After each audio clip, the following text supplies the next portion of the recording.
They thought he was bluffing. They thought Ibrahim Traoré was just another African leader making noise. Just talk, no action. They were wrong. Because what happened last Thursday wasn't a speech. It wasn't a warning. It was a direct strike, one that sent shockwaves from Tel Aviv to Paris.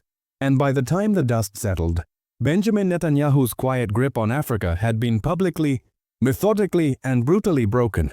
Let's start at the moment it all flipped. Secheyam Ouagadougou. Military trucks rolled up to an unmarked office complex on the city's eastern edge. No sirens, no announcements. Uniformed officers moved in, silent and precise. Inside, stacks of documents, hard drives, encrypted phones, all seized. Outside, a sign with a familiar foreign logo, a telecom company. On paper, harmless. But Traoré's government knew better. That company, a front. An Israeli-backed data firm quietly harvesting regional intelligence. And that was just target one. By 9 a.m., 6 more Israeli-linked firms had been raided. Networks frozen. Operations dismantled. No press releases. No warnings. Just swift, silent, coordinated execution. Then at noon, Traoré stepped in front of the cameras. He didn't raise his voice. He didn't pound the table. He just said, "Africa is not your blind spot anymore." That line wasn't for Burkina Faso's enemies. It was aimed directly at Benjamin Netanyahu.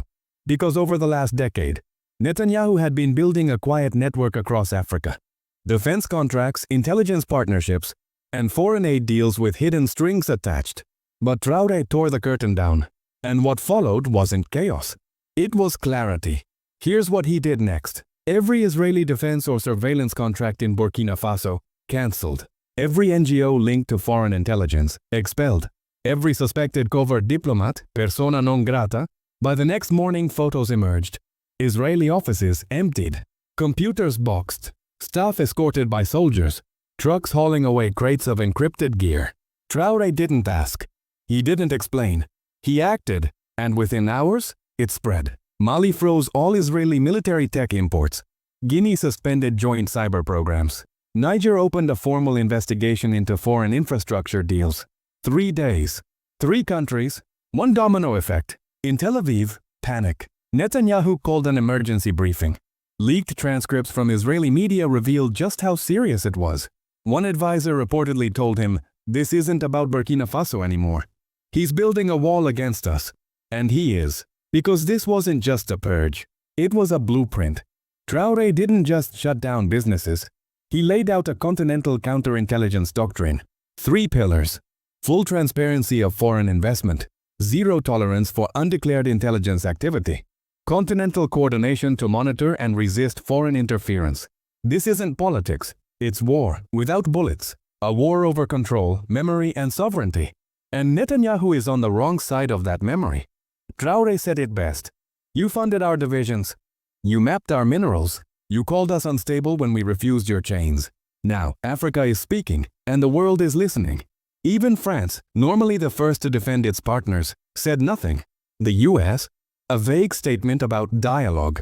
The EU? Total silence, because they know what this really is. The old order collapsing in real time. The age when Western and Israeli influence moved through.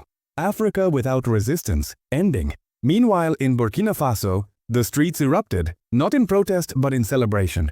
Crowds gathered outside the presidential palace, chanting, "Africa is not for sale. No more shadows. Traoré, our voice." For decades, African leaders were told to play nice, to make quiet deals in back rooms, to cooperate with men in suits who thought like colonizers. Not anymore. Because Traoré didn't just kick Israel out. He made it public, visible, and unmistakable.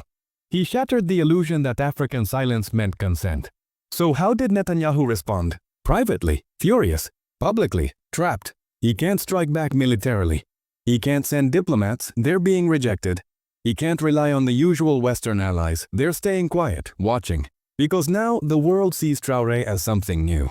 Not a rogue, but a representative of a continent done begging. Inside Israel, analysts are nervous. They're calling it the Traoré doctrine. And they're right to be afraid.